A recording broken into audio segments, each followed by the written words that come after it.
worst. The best part for me probably was that the doctor that said that I will not walk again, I didn't like him. So I didn't believe him. That was the best that could happen to me. I was injured. I was still in my training suit and everything. And I was on the mountain and I was like, nope, that's not a person that I can trust. And that was very fortunate for me because then I was sent to another hospital and this doctor said, I got you. Just I got you. And I heard everything will be fine. So that was my mindset. I never doubted that it will happen. So from that moment on, I gave everything. Hello, Tina. Welcome to the show. Thank you so much for having me. It's a pleasure to be with you. Thank you for being here. Welcome to Peak Performance Perspectives, where we help entrepreneurs master health, wealth, and relationships. I have to start out by asking, what does peak performance mean to you? For me, peak performance means to be at the right time, at the right spot, and be prepared to give your best. When I say your best, not necessarily just what you know to be your best, but everything. Like you throw yourself in and you see what the outcome is. And there's one thing that I think you need to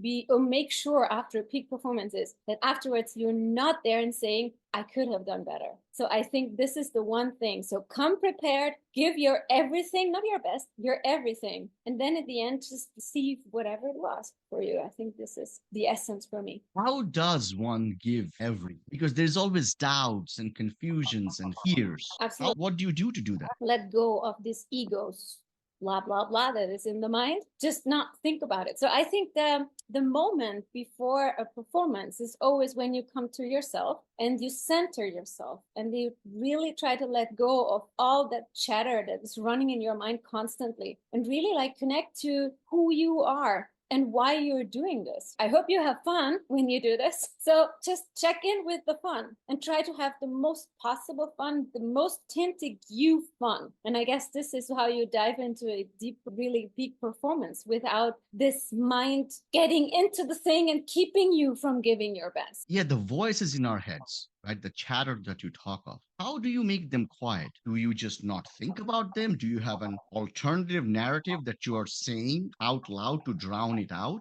What are some things that you have done in your past? For example, when I was in snowboard competitions, for me, what worked amazing was just saying, no, shut up. Because when you're snowboarding, you're focused, you're concentrating, but sometimes something comes up. And for me, because it was already a high adrenaline situation, I was like, shut up. And I kept going. Or when I felt like this is going to throw me out, I was like, no, I'm staying in. So I was really talking to myself. But in other situations, like when you need to go on stage or something like that, you just shout aloud no, because people are going to go, what's the hell going on there? Also for my clients, sometimes I use this mental thing that I try to visualize. If I would just take the thoughts out of my head and throw them out of my energetic area, just take them out literally. I imagine tearing them out of my head and throw them away. They can come back when I'm done, but for the moment, I just want to have them out. And if you're good at visualizing, of course, you have to train that before. That works fantastic.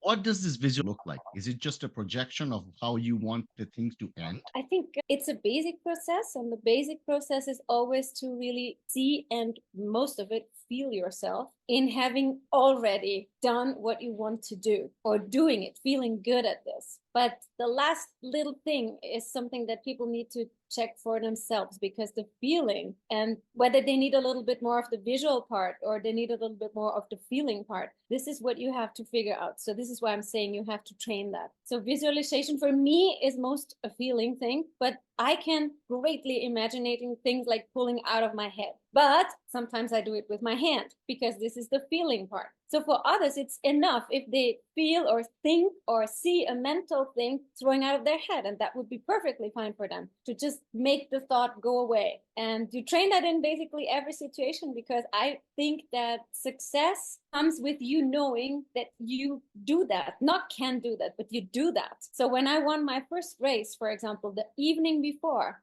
I knew already that I will win this race, and that was no question. And in my whole life, when things turned out to be exactly the way I thought they would turn out, I realized looking back that I knew they would do that always beforehand. And this is the strength of visualization, just knowing that it will be this way without doubt. You are obviously a champion level athlete, but becoming a champion level athlete goes hand in hand with injuries. You had an injury where the doctor said, that you may never walk again, but you return to snowboarding in 6 weeks. Was Exactly. it the visualization that helped you through it? What was the mindset during this recovery? So I need to say that at first, the best part for me probably was that the doctor that said that I will not walk again, I didn't like him. So I didn't believe him. That was the best that could happen to me. I was injured. I was still in my training suit and everything. And I was on the mountain. I was cold. And he didn't let me go to the toilet. And I was like, nope, that's not a person that I can trust. And that was very fortunate for me because then I was sent to another hospital. And this doctor said, I got you. Just I got you. He didn't say that I will walk or anything. Just I got you. And I heard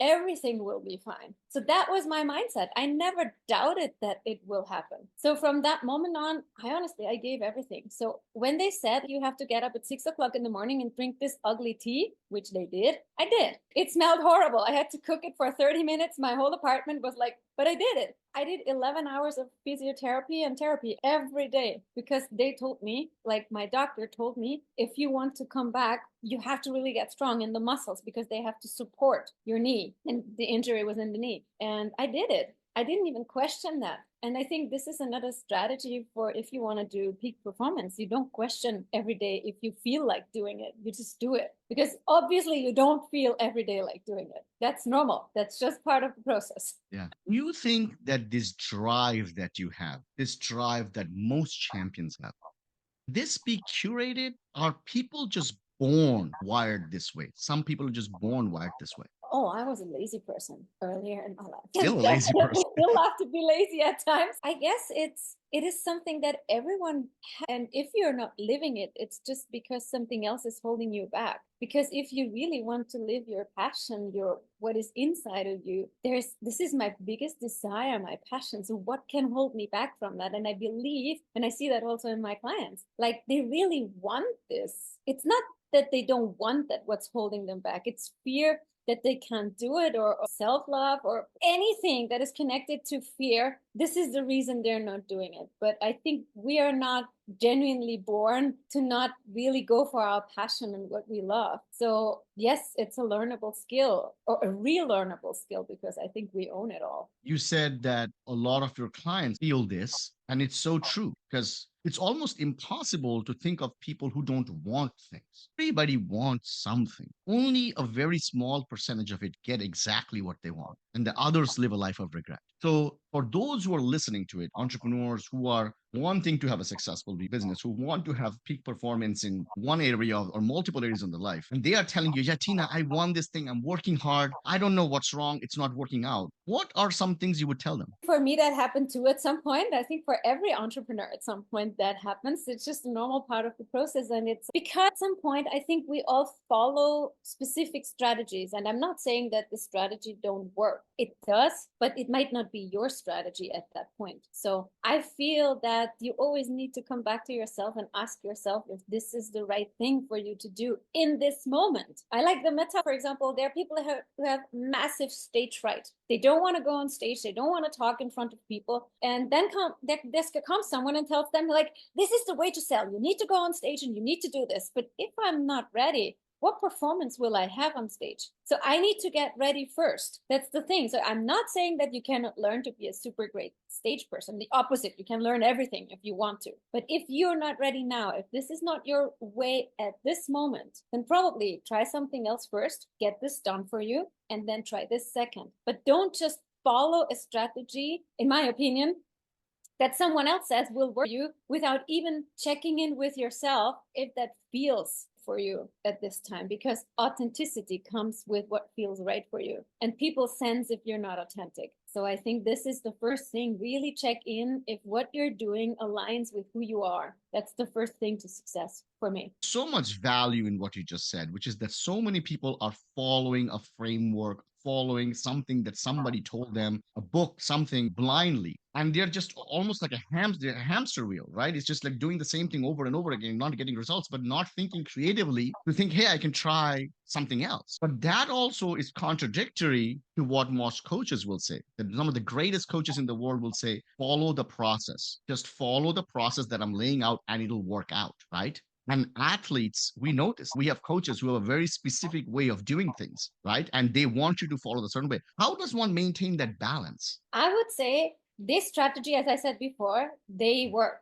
But there's a little but to that. When you have done the work before, and when I say the work before, the work on yourself. So if I have let go of my fears, if I have let go of my obstacles, if I'm coming as who I am, full and believing in who I am and that I can do everything and with power and everything that we talked about before, then that might work for you immediately. But as long as you're still dealing with the internal thing, the strategy might not work for you because you are not ready to really embrace what they're asking. So, for example, if someone asks you to do whatever, 20 calls, cold calls a day, and you feel scared for the first one, then that is not yet working for you. So you have to overcome that fear of doing the first call first. And then you can do authentically that call before you will do the call because you force yourself, but the people on the other side, they will feel that this isn't really like comfortable for you. But how can you convince someone to buy from you if you're not comfortable with what you're doing? And I think this is the problem in why these strategies don't always work. It's the mindset,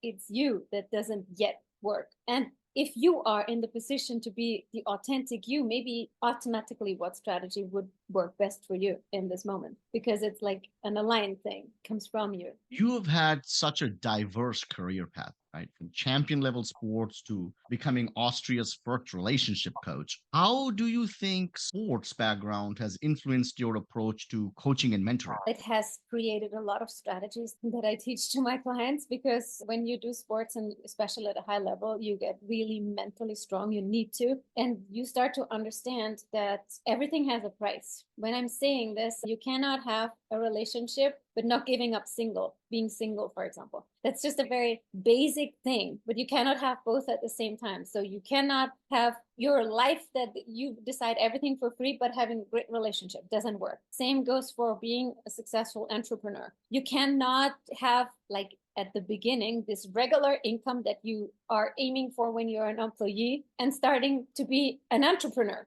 like starting out. It doesn't work like this. You need to know that everything in life comes with a price tag and you need to be willing to pay that. And I think this is something that I learned in sports that was very important, and also to always come prepared, because my first big learning experience in sports was when my trainer asked me after a race why my board wasn't 100% prepared. And I was like, yeah, I thought I'm not going to win anyways. And he said, hey, you might not win, but you can come prepared. So at least at the end, you can say, I gave my best, I gave it my all, and not have in your head already an excuse. And that changed a lot of how I thought about things. We come a lot of times prepared with an excuse and not with the willingness to give it our best. I was recently speaking to another guest on the podcast. He is an adventurer, archaeologist, traveler, and he was talking about a story where he knows someone who created a goal to take a kayak from the California all the way to Hawaii just for fun. And that was a goal. And that's a tremendous goal. That's a whole lot of water to cover. And you're just on a kayak on your own. And in the middle of the night, one night during the trip, it was turbulent waters and the waves are like 100 foot high. And he made the call to be rescued. And the first thing his coach asked him, were you prepared? And he said, sure, I was prepared. And he kept asking that question over and over again until he realized he truly wasn't prepared to do that. So it goes hand in hand with another champion like yourself, like that the preparation is such a huge key. We are almost always focused on the destination. We want to get there as fast as we can, but it's the lack of preparation that either makes it or not. Exactly. And as I said before, it's these excuses that we have already in our head for the failure. You don't want to have an excuse. You fail because you just didn't make it, but not because you were prepared to excuse yourself. That you don't learn anything if you come with the excuse, because in your mind, you're already like, yeah, but no, but stand your success and stand your failure. It's the same. You have to own it both, part of the journey. It is a psychological component to not trying your best because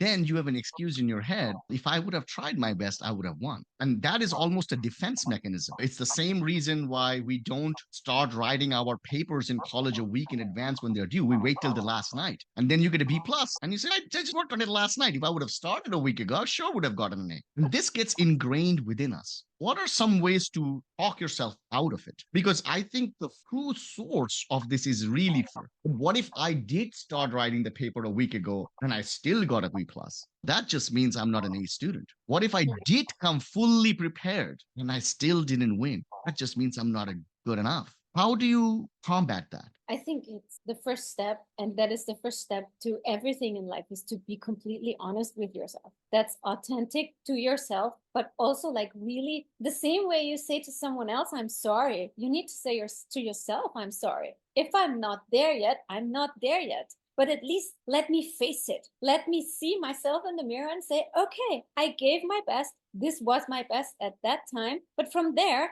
I see exactly what I can make or do better. Because if I come prepared with the excuse, I don't even look into what I can improve. But the authentic statement, this is where I am, who I am, and what I need to do, comes only with me trying to give it my all, or giving it my all at that time. So failure is never anything bad. It just tells you a little bit about where you stand and what you need to do. So embrace failure just as you embrace success. Because also, if you win and you didn't really come prepared, sometimes it doesn't feel like a win. Sometimes it feels you win only because someone else did fail a little bit more than you. So you need to own both. It's just a part of life. And if you let go of the judgment of yourself and just accept it, that you're just exactly where you're supposed to be at that time, because it's always a stage. It's not permanent. It doesn't mean if I don't win today that I can't win tomorrow. It just shows me I have to improve something, and that's okay. That's perfectly okay. So I think a way to peak performance is to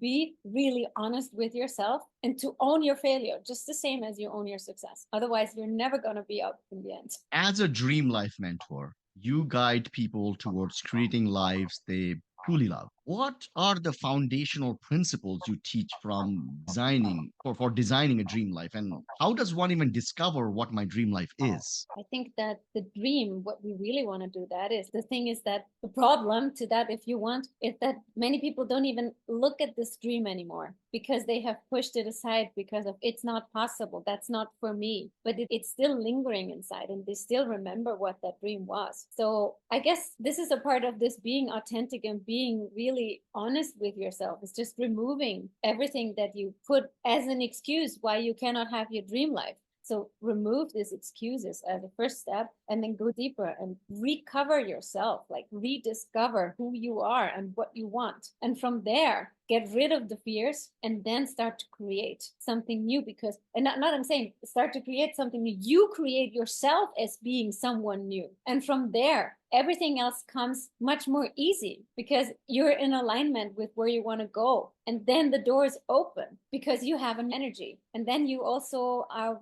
way more willing to embrace this passion that we have been talking about before and really go for it. And I think that's the best way to approach it and the most natural way.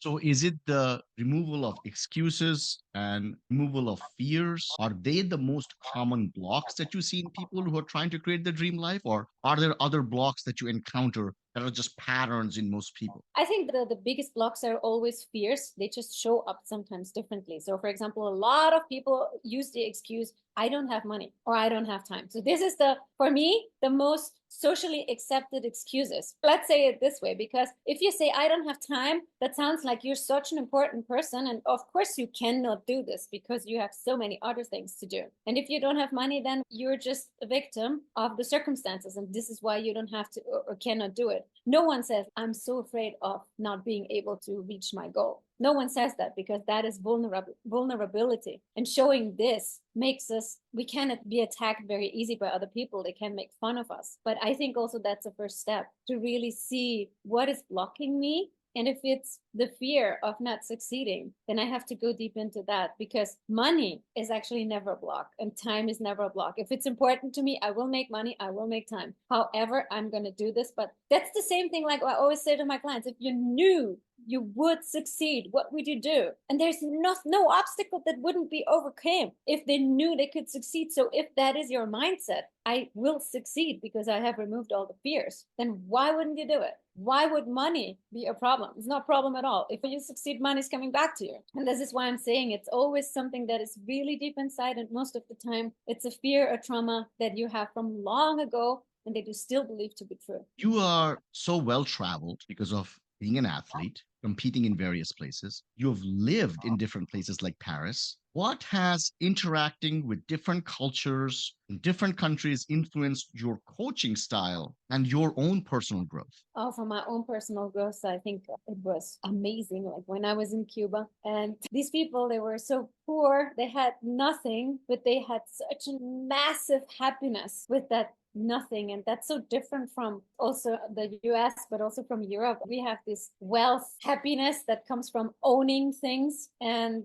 they own nothing. And the happiness is definitely created on different things. So for me, that was an eye opener that happiness can come or should come from other places, because then if you add the money and the wealth, then you can just put a little bit like the eye on the eye, the point on the eye, but the eye is stable and stays. And I think that was a great discovery, that the happiness is my job, that I have to create it inside of myself, independent from what's on the outside and the circumstances. And if then the circumstances match the happiness, then it can just be explosively bigger. Inside of me, it needs to be created and completely independent from what's on the outside. And towards my coaching, I discovered in myself also that there are so many ways to approach things in life. So for example, the family where I lived, they had an old Jeep, but they didn't have replacement parts for the Jeep. So they just took a tin and they did some things with the tin, and then the Jeep worked again. So that's not what we think of. That's not what we within our rules, I know. But in Cuba, that's not so, it's not so strict, let's say it that way. And just looking at these things, I was like, okay, I think we are quite limited in our thoughts sometimes. And I personally need to open my mind to more perspective and to more possibilities and opportunities. And so I think this is something that I also included in my coaching, that I never say that's not possible. It's always possible. If it's in you and if you really want that, it will be possible and we will find a way. So, what was one change that you brought within yourself to find happiness within you after the Cuba trip? That I learned to love myself more for who I am, that I didn't criticize myself that much anymore, that I saw a beauty in me that I haven't seen before, like just from being authentically me. And I think also the change of the environment in that moment helped me to have more easiness in discovering who I am. Because if you're in the same structure all the time, you're forced to the same behavior, because your environment also pushes you into doing the same things. When you completely change your environment, people don't expect anything from you. And you can discover a little bit with more ease, in my opinion, what you would do naturally when you don't know what they expect because of the cultural difference. It was difficult, but like looking back at it, it was amazing because of the cultural difference. I didn't know what they expected from me. So I had to just try something.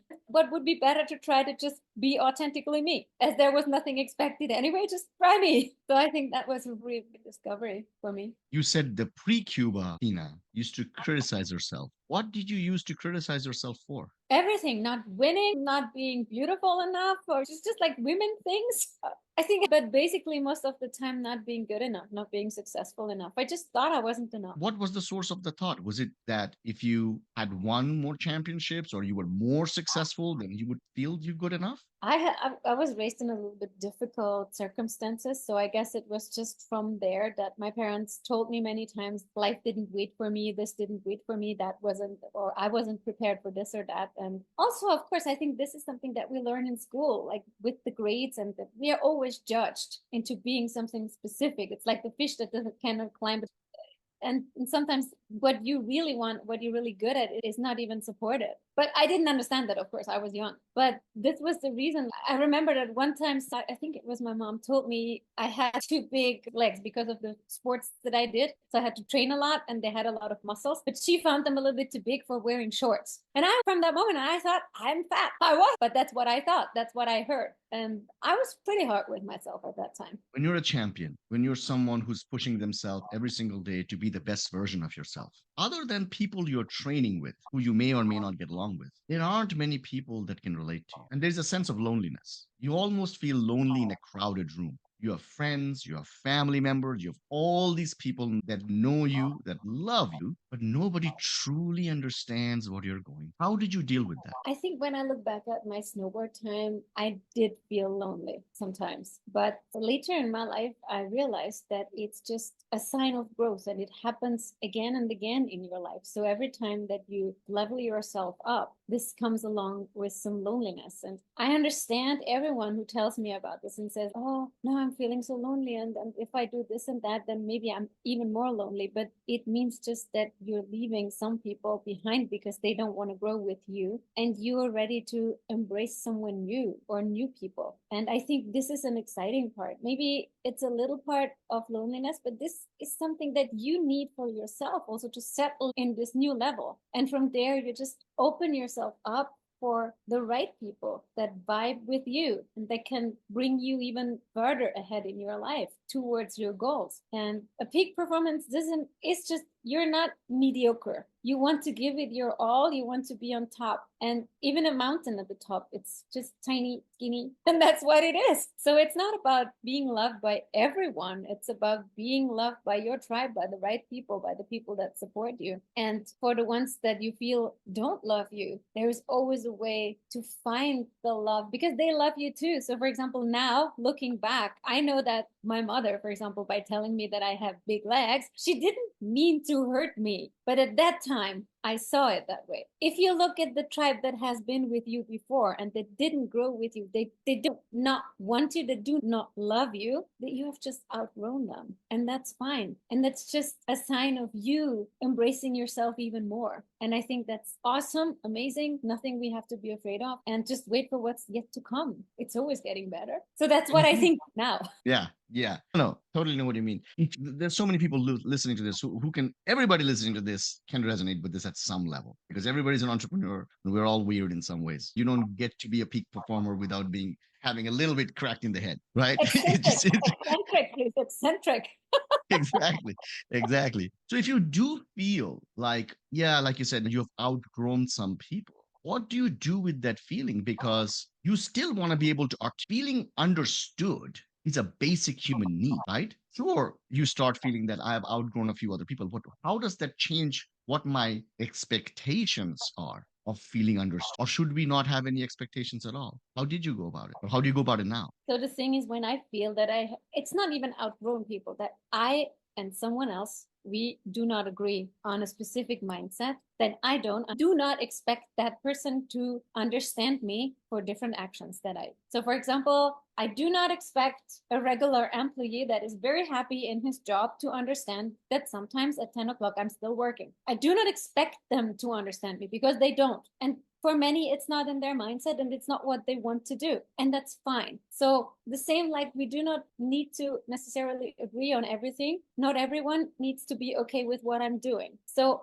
I think it's just a surrendering to what is. So being okay with everyone with their opinion, that doesn't mean that I love them less or anything. I can't just leave them with who they are, but I stick with who I am, being true to myself. And from there, I just move forward. If someone wants to move with me, that's great. I love people that want to grow with me because we're supporting. We can talk to each other. We can support each other. It's amazing. But if someone decides this is not what I want, then I have to say, okay, then I leave you where you are because you seem to be happy here. Whenever you want to join, just let me know. I'm not saying I'm judging you for that. I'm not saying that I will never talk to you. I just need to be on my own journey. And that needs to be independent from the journey from someone else. So I think this is the way to really look at the difference that we sometimes have with people. When we outgrow them, there is a difference. And then we just move on our way and let them move on their way. I know that in relationships, it's going to be hard. It's going to be difficult because sometimes that might mean goodbye. Not everyone is supposed to be together forever. If someone says, I am very happy here, let's say we go on Mount Everest and someone at the first base camp says, I'm done, I'm good, I've seen it, but I want to go to the peak. What should I do? Should I carry them? No, I need to leave them there. And I think that's a good metaphor for life. If you want to proceed and they don't, what can you do? Be the team player and stay back? then you won't have your life unfolding the way it should be. So that doesn't mean because another person stayed in the base camp, that's a bad person. It doesn't mean they are not successful. They're successful on their thing, what they want to do. But I need to follow mine. That's why I proceed. You're a published author, also a trained opera singer. How do you do these creative pursuits, and how do you think they contribute to your sense of fulfillment and life in general? Oh, singing was always something that I love to do. Like, I love to be on stage and I love singing, and that's just like where I naturally belong, especially the stage thing. And singing, I remember that in school, the religion teacher told me that I'm singing too high, and they never let me sing in front of people. And I was so pissed by that because I wanted to. In my head, something was saying, like, you sing too high. Then I tried to sing low, but I can't. I'm sorry, but it's not my voice. And then finally, I got to some auditions, and then someone told me, oh, you're a coloratura soprano. So you are supposed to sing the highest thing in the opera. You're not even supposed to sing musicals. I was like, oh, that's why I sang high all the time. And that's basically how I found to be comfortable and got the pieces to sing that my voice really aligns with. And then it was fun. So I love this creative thing. So at the beginning, I was obviously struggling with like having the voice in the right position, or I don't know how to say that, like really being or embracing this. But you express so much by singing. And I find myself singing so many times that my poor neighbors, because of being a trained opera singer, I sing really loud, but at least not wrong. And for the creative part of writing, I think that was the same. I was writing poems all the time. I loved rhyming when I was young. And it was the same. My teacher said they're just mediocre. And I let go for a while. But at some point in my life, that was when I was in a burnout. The first time and only time, fortunately, there was something that needed to come out. And I needed to write this. I didn't even care if that was published or anything, but I knew I had to write this down. And that's what I did. I just sat and wrote it out. And after that, I felt so much lighter. And I think this is how creative outputs usually works. Like you feel so light when you have just finally released it. And I think this is how it works for me. It has to come out when it's on paper or in the shower or wherever. I feel great. What caused this burnout? Caused this burnout at Oh, one phase of your life? the burnout was caused because I was constantly working. I tried to peak perform every day without a pause. I didn't understand because in snowboarding, I understood that there is a chance to push the body to the limit, even though it doesn't want to go that day. And I understand that I can do that more often. And by understanding this, what I didn't understand was that I need to grant it a break after that. So I can push it, but after that, I need to say, all right, now it's time for a break. And you have done this for me. You have overperformed. Now I need to take back and need to give you a pause. I didn't understand that the pause was part of the process. So I was just pushing, but I didn't grant the pause. And at some point, the body said, okay, I have done enough. This is enough. I'm out. Do what you want, not with me. And I felt that. So was it just physical burnout, or was there also a mental burnout component? It was completely when there is a letter in your post box and you open it and you look at the letter and you don't know from who it is and you start crying because you're afraid of what might be in it. It was like that. So many people are struggling just to peak perform in one area of life. What was your biggest aha moment that made you realize you can succeed in all these different fields and also help others do the same? I actually never realized that for me. It was my best friend that said, you were crazy. Like you say you do that. And 3 months after you did it, how are you doing this? And I was like, oh, really? I didn't realize that was something special. I thought everyone can do that. And the fact is, everyone can do that. And for me, I never questioned it. For me, it was just like, I want to do it and I do it because I have obviously already learned how to really go and grab what I want. And I just did it. So for me, it was never this part of questioning it or saying or believing it that's not possible because I succeeded at something else. For me, it was just, okay, I'm good at learning. I know that. I'm a super speed learner. I just go for it. And actually, my mentor, she was the one that said to me, you have this amazing ability. But still, I wasn't looking at it that way. I was thinking like that's just normal, what everyone does. And she's, look, you have this amazing ability and you have that background. So why are you not starting to create more of these strategies? Because I was using obviously some of them already in the other coaching to be like really more centered to help people to overcome this blockage. And she was right, because I really felt when I started creating the process, like, whoa, I felt so much energy. And that's really, it brought me into some power. And then I really felt that was something that I own and that I almost need to teach and help others with, because that only, like embracing it for myself, made me realize that it's not obvious and it's not everyone's simplicity to do it, that many people struggle exactly with this, and I can help them. And I love it. I just love it when people come to me, I see their eyes like glowing, and I see that they have made a progress just from one session to the next. And I go, yay! Isn't that amazing? 100%. It's one thing to be able to do it for yourself, it's another thing to be able to do it for others. Because in a way, it also validates what you know. It's a repeatable process, and there's so much value in that. Now, I speak to so many entrepreneurs. I have the luck and the privilege of talking to so many wonderful, successful people all over the world. And a lot of times after the podcast, I walk out wiser. Sometimes I walk out feeling certain things, maybe having discovered a little bit about myself. This conversation, I'm walking out not only feeling wiser, not only having discovered certain things about myself, looking at my own journey, looking at my future upcoming competitions, but I also have a heart full of joy. So much like how you have done in your life, mastering so many things, you have hit all the notes for me on this podcast. Thank you so much for being a guest. It was truly an honor being able to speak to you and peek into the mind of a champion. What are some last words you have for the audience? For me, it's basically always something like, don't let your mind hold you back from really embracing the true you and live through your passion. Not live your passion, live through your passion, because you are the passion, it lives in you. And if you just let out what's already in you, there's nothing that can stop you. Thank you so much for being on the show. I hope to talk to you soon. Thank you for having me.